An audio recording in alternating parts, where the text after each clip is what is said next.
دارتوبا مربي مرب دشايود متتا دباقي وحنهي معاني يو قرار ملكو هاديالي مدكتيداني يو بديدو والبا متانودي مدوا مرتدا سوريو متداديسي مدينة وامديو حريو مريو الدباقي مسلو انتان تاليان مدولي هاي من مچيرة كليو غفدي هاي مليناي مربانا هاي مدي عمل سنون ما جتاقوني مرنا معن قل عيانه ميقنبان ورحمة الله وبركاته والسلامتين أرضي ملكستو جوكتان وعشردني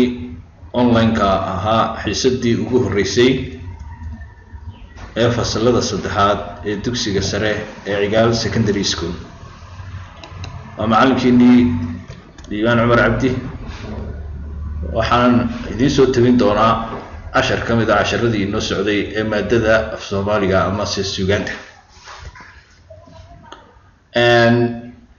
waxay noo mareysay hadaynu dib isku yar xasuusino aynu ku dhex jirnay cutubkii ballaarnaa ee maansooyinka waxaynu ka soo qaadanay maansooyin fara badan qaarkoodna bartanka ayaynu kaga jirnay fasalada saddexaad ee afarta ah way ku kala gedisnaayeen casharada halka ay socdaan marka qaarkood baa waxay ku jireen ama se bilaabayeen maasadii shabaabnimo qaarkoodna shabaabnimo may soo gaadhna waxay weli ku sii jireen tixdii ka horeysay ee gabayga ahayd si markaa ardayda uga sinaato waxaan halkan idinku soo tabinayaa oo marka wada bilaabaysaan وعشرة عشر كيها شباب نمو شباب نمو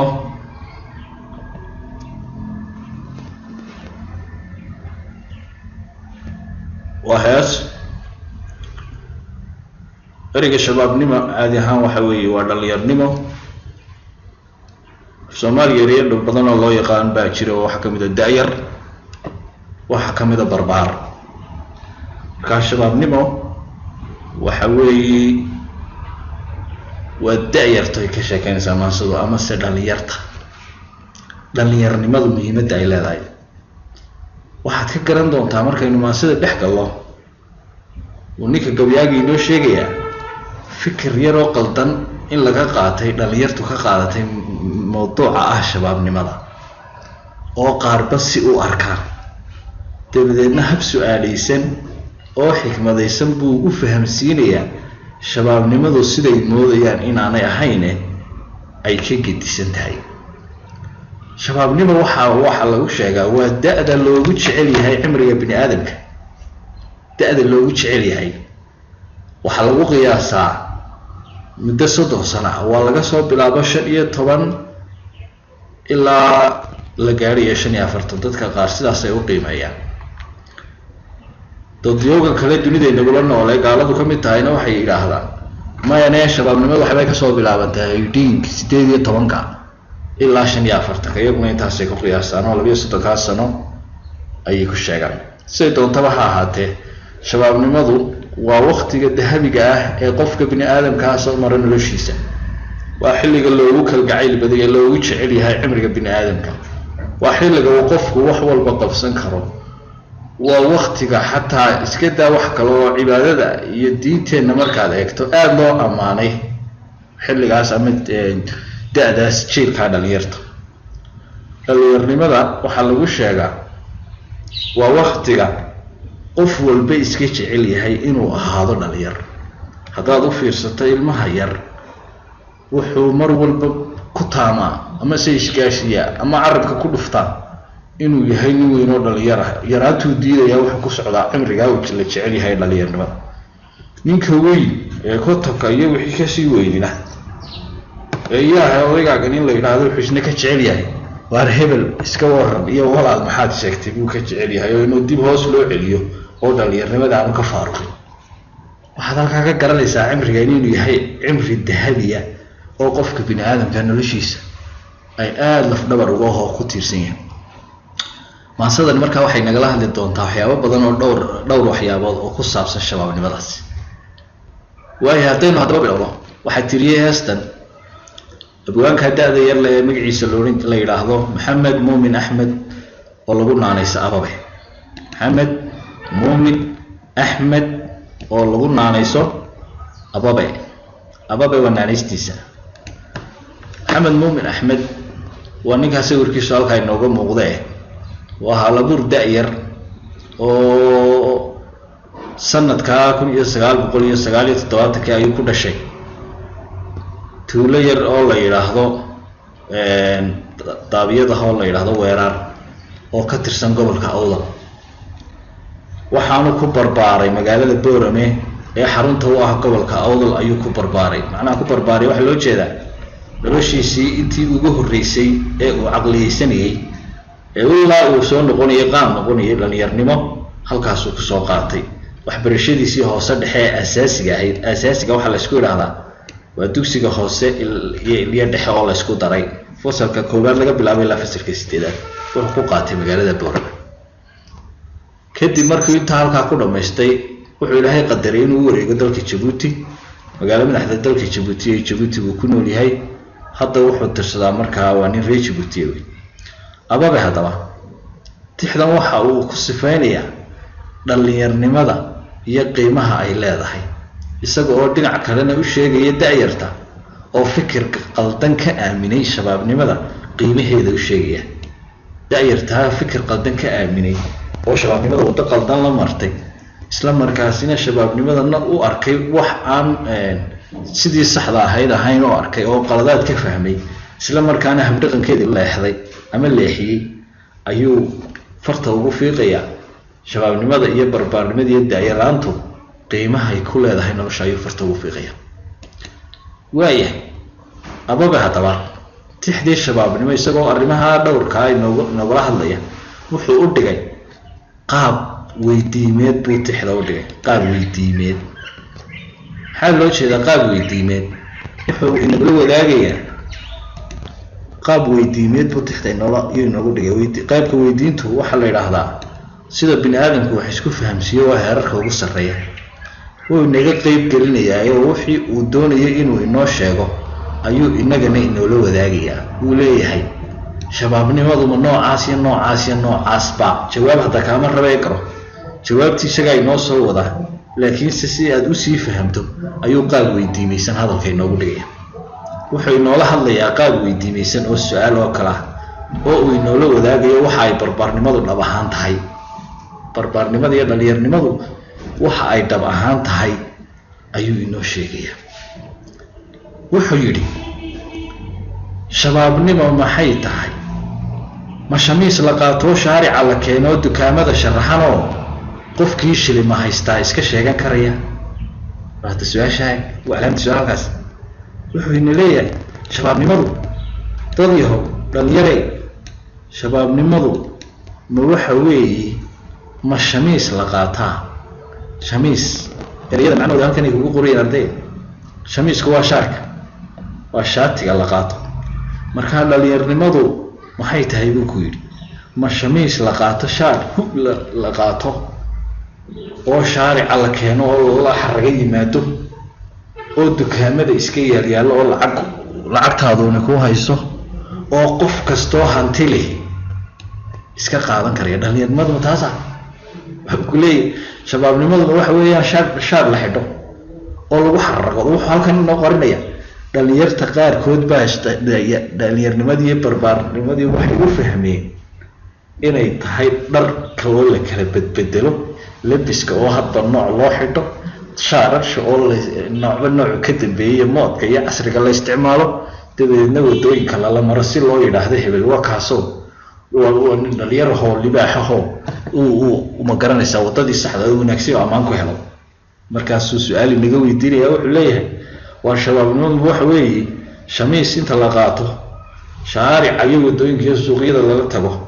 oo dukaamada iska yaala la shaabo ka meherad walba suulane oo qof kasto adduun haystaaba iska sheegan kariyo dhalinyarnimo ma intaas ku soo ururtay jawaabtu waa maxay waa maya weey dhalinyarnimadu sidaa maaha marka ereyadii halkan afreeray baan kaaga soo saaray afarta erey waxa weeyaan shabaabnimo wad garanayso waa barbaar shamiisna waa shaati shaarica uu sheegayaan wadadii imka ma ahayn waa faris magaalihii buu jeedaa halkii dadku ku kulmiyay shilimaduna waa hantida ama adduunka marka wuxuu leeyahay shabaabnimadu waxay dhalinyarada la noqotay inay tahay shamiis inta la xidho shaarica iyo faris magaalaha la yimaado oo dukaamada iska sursuran qof kasto adduun haystaana si fudud uu ka heli kariyo dhalinyarnimadu ma taasa aynu ku sii soconay uu sii wado wuxuu yiri mar labaad su'aal hadii inaga dhaxweydiyo wuxuu yiri shabaabnimo maxay tahay ma sheekada hablaha iyo shukaansiga la sheegay gidaarada shubkoodiyo meel aan shanqari jirin lagu shiila talada ee sharciga la jiiray sharka lagu dabaashaa walnikaay haddana mar labaad su'aal inaga weydiiyay istifhaamahu wuxuu nagu fahamsiinayo wuxuu yiri waa dhalinyarnimadu ardaye ma waxa weeye sheekada hablaha iyo shukaansigan baas ee la sheego dhalinyarnimada qaar baa waxay u fahmeen inay tahay haasaawahaba oo ninku markuu dhalinyar noqdo in loo abuuray haasaawada tuu haysaawi waayeen aan dhalinyarnimadiisa waxba ka jirin oo qaar baa waqtigoodaba ku lumiya sidii uu heli lahaa inuu darajada u gaari lahaa oo waqtigoodii ugu badnaayay wax qabsan lahaayeen wax baran lahaayeen ba ku lumiya sheekada hablaha iyo lacnacda iyo sheekalaalaada iyo suuqa iyo jeera xayraanta ay soo meeraysanayaan u qaatay inay dhalinyarnimo tahay tiibuu markaa inoo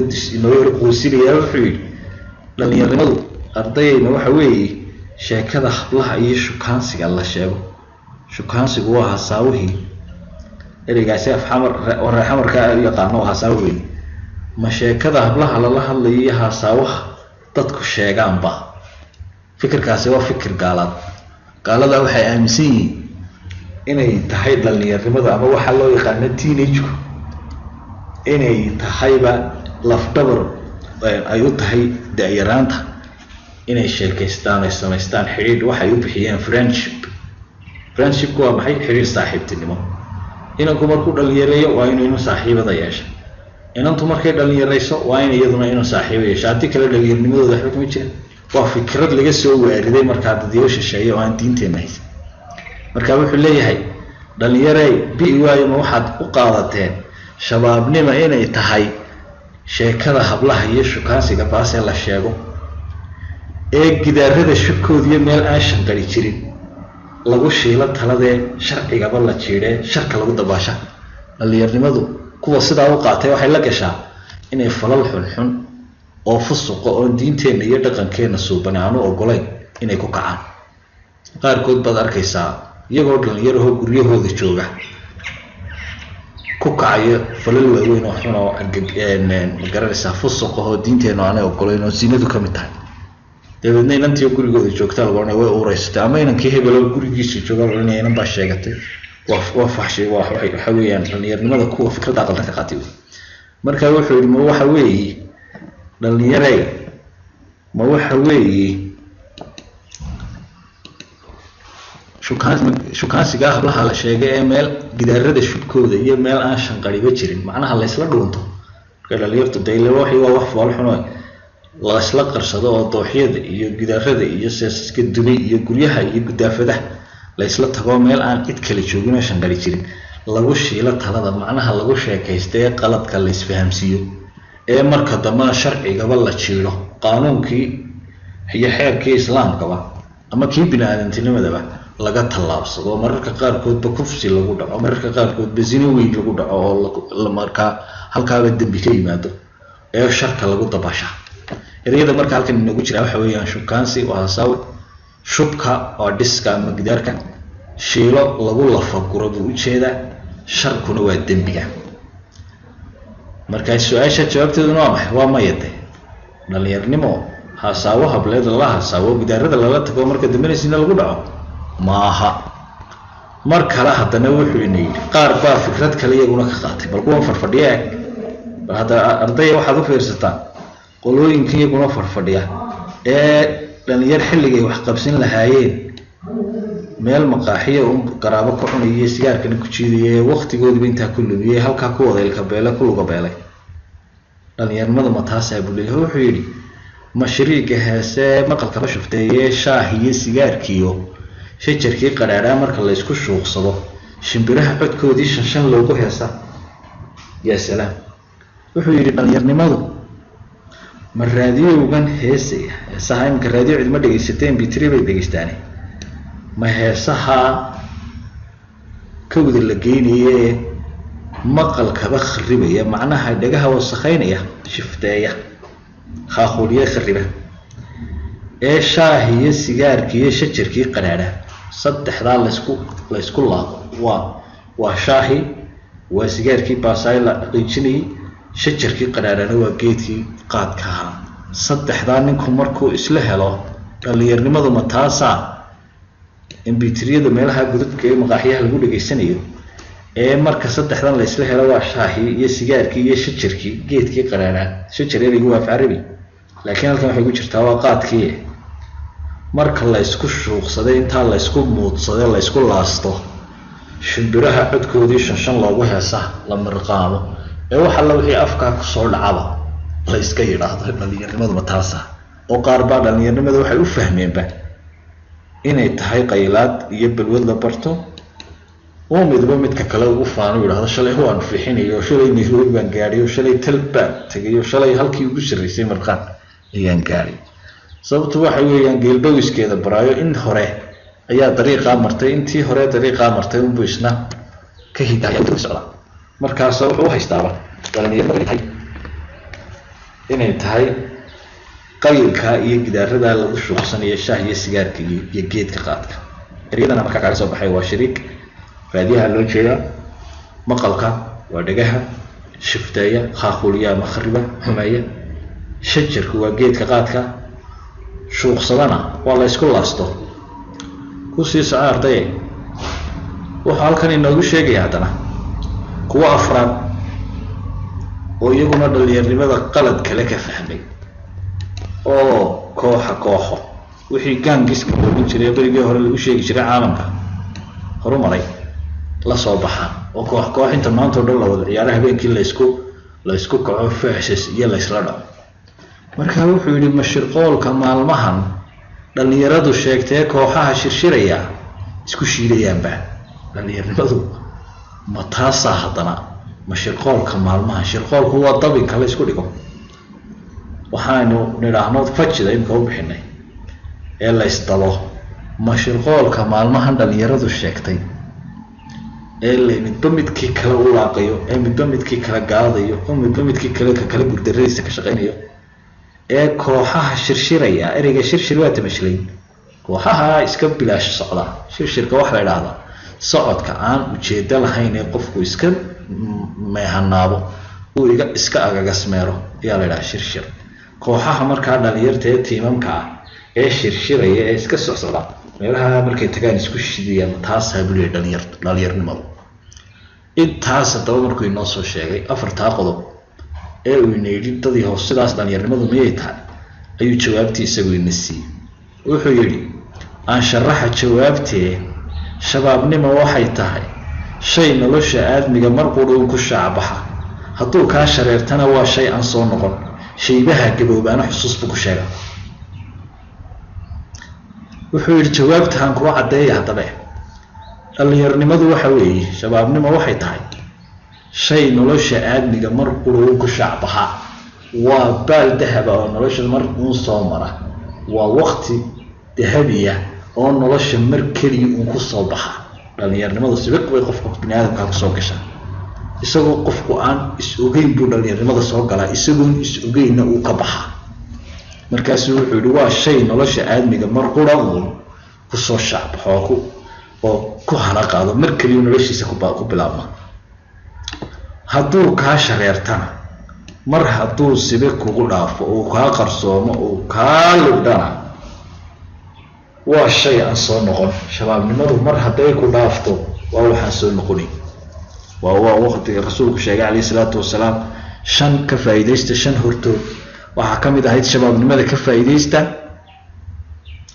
in gabowga iyo ciradu intaana idin gaasheen inaydaan waxba tahli waayin shabaabnimada ka faa'iidaysta ka mid ahayd nolosha ka faa'iidaysta intaanay geeridu idinku iman firaaqa ka faa'iidaysta intaydaan mashquulin xanuunka cudur caafimaad ka faa'iidaysta intaydaan cudur idinku dhicin waxyaabahaas rasuulka calayhi salaatu wasalaam markaa shabaabnimadu waa waqtiga qofka bini aadamkii aakhiradiisa iyo ifkiisaba u shaqaysan karo wey markaa wuxuu yidhi mar hadday shabaabnimo ku dhaafto waa shay aan soo noqonaynoona dib ay dabadeed loo arkayninoo sidaa aan kugu soo noqonayn shaybaha gaboobaana xusuus buu ku sheegaa shaybe ereygu waa af carabiya waa ciroolaha da-da ah bal odaygaa u fiirso shaybaha gaboobaa xusuus buu ku sheegaa markuu gaboobo oday wuxuu xasuustaa iyo dib u xasuustaa dhallinyarnimadiisii wixii uu qaban jiray baridhow ma xaalayn jirin haatanaan baqaya ninkii gabyaaga ahaa ee Soomaaliyeed ayaa wuxuu dhallinyarnimadiisiibu aad u ahaa nin xooga fardafuul oo geela dhaca markuu gaboobayna wuxuu arkay isagoo tallaabsan karayno aan kaadidiba xajin karayno suuliga tegi karayno markaasuu gabay ku calaacalayay baa waxa ku jirtay baridhow ma xaalayn jirin haatanaan baqay baridhowrka waxa la waxa faraska la iskaga dhigo faras wax la iskaga dhigay iyo maan aqoonin oo leeda fuul baan ahay imika cabsi gashay nin kale oo isaguna aad ku soo qaadateen fasalkii labaad oo 7 gabay loo jiray waa kii isaguna lahaa ma tukubay sidii habartu kale tuugmo ugu jeeda ma tukubay sidii habartu kale tuugmo ugu jeeda wuxuu isaguna ka qowmeynaya gabowgii wuxuu xasuusanayaa dhallinyarnimadiisii nin kale oo oday ahaa oo cajiib ahaa oo Ismaaciil Miro oo gaboobay ayaa wuxuu arkay isagoo fadhiistay islaanu habaryar oo daahayd oo dhool loo oran jiray ayuu arki jiray iyadoo aan fadhigaba ka kacayn oo hawaarsatay markii dambu gaboobay isna soo garab fadhiistay dabeedna gabay uu lahaa waxa ku jirtay hadduu baan hawaarsaday sidii habaryartay dhoole nacam wuxuu tilmaamayaa inuu gaboobay oo tuustay oo aan fadhigaba ka kacay karin nin kale oo Arbeed oo leeytani kale Arbeed cajiib ahaa baa wuxuu gabay ku sheegay isaguna Allah shalaytaday iyo hoogayge shabaabnimadii ma ii soo noqoto aan uga warramo waxay cirada iyo gabowga igu sameeyeen wadaninkan wuxuu arkay iyadoo uu tallaabo qaadi karin laayay isagoo ciroobay fool xumaaday taan dadkiiba jeclay oo ma garanaysa dabeedna wuxuu xasuustay dhallinyarnimadiisii iyo heerkii uu taagnaa markaasuu leeyahay alla ma ii soo noqoto shabaabnimadii iyo da'yaraantii waxay igu samaysay gabow aan uga warramay ninkii kale oo isaguna arkay magaciisa ma xasuustay oo gabayaa Soomaaliyeed ahaa oo ragga da'tirsaday ee markii dambe gadaadii iyo gabowgii iyo dhallinyarnimadii macaankeedii ka gabiyay kamid ahaa ayaa waxa gabaygiisi ku jiray tudciya aad u farshaxmaysan oo tilmaamaya ninka gaboobaa sidoo dhallinyarnimada wax xasuusto markaasuu yiri intaad xaamid tahay ayuu nafluhu ku xabiib yahay mar hadday xadluhu ka dabcaan xiisaha dhimay buuli inna lillahi wa inna ilayhi raaji'uun ninkaasina wuxuu tilmaamay shabaabnimadu inay tahay shay wax qurux badan oo dadka had iyo jeer kugu xeeran oo dhanina ay ku wada jecel yihiin waayo faa'iidad markaa leedahay waxbaad u taraysaa mar haddaad gabowdase hawl mooyaane wax hantiyo iyo aad u qabanaysaaba ma jiro markaa wuxuu yidhi shaybaha gaboobaa xusuus buu ku sheegaa ninka ciroolihiina waa adu xusuus baa ku hayaa oo ku sheega wuxuu yidhi shabaabnimo waxay tahay waa shukaanta nolosha haddii uu shil kula galo oo gaadhi shaydaan shidka hore lagu dhigo waa shaabad aan harin buu yidhi shabaabnimada hadday kula weecato oo wadada qaldan kula marto oo qofka bini aadamkii uu garan waayo weygiisa saxda oo uu darjiiro waxay noloshiisa ku noqotaa daabaqad aan ka go'in oo uu intuu nool yahayba ka qoomay hadday taa ka soo jeedkeeda wadada saxda la martase faa'iido ka gaarayo waa kan qaybta u dambeysay inuu sheegto marka wuxuu yiri shabaabnimadu waxa weeye waa shukaanta nolosha shukaanta waxa la yiraahdaa waa steerinka baabuurka laga wado noloshu steering bay leedahay steeringkeedana nolosha waxa uu haya shabaabnimada waysa marka wuxuu yidhi waa shabaabnimo waxay tahay waa shukaanta nolosha waa steerinka nolosha laga weeweeyo ummad meel degan wanaaggeeda iyo xumaanteedu waxay ku xidhan yihiin marba shabaabkeedu nooca uu fikirayo marba shabaabkeedu sida uu yahay marba shabaabkeedu sida uu nolosha u fahamsan yahay ee uu shaqaynayo marka waa shukaanta noloshaba shabaabnimadu haddii uu haddaba shil kula galo shabaabnimadaasi hadday shil kula gasho oo ay kula qalibanto oo gaadhi shaydaan shidka hore lagu dhigo wadadii saxda ahaydba shaydaan kamada lufiyo oo wadadii qalloocneed shaydaan kula maro shaydaan aad u hoggaansanto waa shaabad aan hadhin waa daabaqad aan kaa go-ayn oo intaad nooshahay ku daba taagnaanaysa nolosha haddaad aragto qof ka dhacsan oo noloshiisu ay eber tahay oo maanta noloshiisu ay meel xun marayso laasim waxaad garanaysaa imika may xumaane shabaabnimadiisii ayaa la leexatay waayo labada ereybaa markaa yaa ku jira waa shukaanta iyo shaabad shukaantu waa steerinka baabuurka laga wado shaabaduna waa daabaqad wuxuu yidhi shabaabkii wanaagsani ummadana shamaal iyo sharaf buu u yeelaa haddii uu shiftoobana ummaduu shaqaaqiyo shaki uun ku beera laba u kala qaaday marka labada uu kala qaaday waxa weeye shabaab wanaagsan iyo shabaab shiftoobay oo hurguf iyo rafac u kala baxay shabaabka wanaagsan waa nimanka halkaa ku sawiran oo kale ee ardayda ahayd akhlaaqda iyo magaranaysa ay ka muuqata ee u diyaar ah inay wax kororsadaan ummadana shamaal iyo sharaf buu u yeelaa shamaal ereygu jamaal buu ka yimid uu iska tumaashay ereyga oo uu iska bedeshay waa qurux ummadana qurux iyo sharaf iyo haybad iyo karaamiyo maamuus ayuu u yeelaa oo mar hadduu shabaabku wanaagsanaado ummaddaasina wanaag bay ka dhaxshaa haddii uu shiftoobo macnaha xumaado oo leexdo uu hurguf iyo rafac iyo dib jir midhan iyo saaqib iyo haytarash midhan noqdo ummaduu shaqaaqiyo shaki uun ku beera ummaduunbuu khaaquul iyo rabshada iyo fadqalalooyin iyo shaki iyo baqdin uu ku abuuraa oo haddii uu shiftoobo oo hurguf u jabhadoobo shabaabku ummaddaas uu ku dhex nool yahayna cabsi fara badan iyo khaaquul iyo amni darro ayuunbu ku keenaa hadduu wanaagsanaado mustaqbalkiisa dhistana ummadda qurux iyo sharaf iyo haybad buu usoo hooyaa halkaan u dambaysa maxaynu ka qaadanaynaa ummad wanaaggeeda iyo sharafteeda iyo karaamadeeda iyo cisigeeda iyo nolosheeda wanaagsan iyo bashbashkeeda iyo barwaaqadeeda iyo horumarkeedu wuxuu ku xidhan yahay shabaabkeeda oo wanaagsanaada taa kasoo horjeedkeeda ummad baaba-eeda iyo balambalkeeda iyo siliceeda iyo dhohondhoheeda iyo rafaadkeeda iyo dibudhaceeda iyo gumaadkeeda iyo dagaaladeeduna wuxuunbay ku xidhan yihiin shabaabkeedoo xumaada markaa dhalinyaro waxaa halkaa laydinka doonayaa kuwaa dambe inaydaan noqonin inaad noqotaan shabaabkaa wanaagsan ee bulshada ay ku dhex nool yihiinna anfacaya halkaasaynu kusoo gabagabayn doonaa waxaynu laylisyada iyo waxqabadkiisa gadaal baan idinka soo diri doonaa dee dadaal fara badan baa laydinka baahan yahay fogaan araggaasaynu ka wada xidhiidhi doonaa intay arrimuhu sidan iska bedelayaan ilaahay qof mid walba halka uu joogo in iyo gabadhba ha ku nabadgeliyo wasalaamu calaykum waraxmatullaahi wabarakaatuh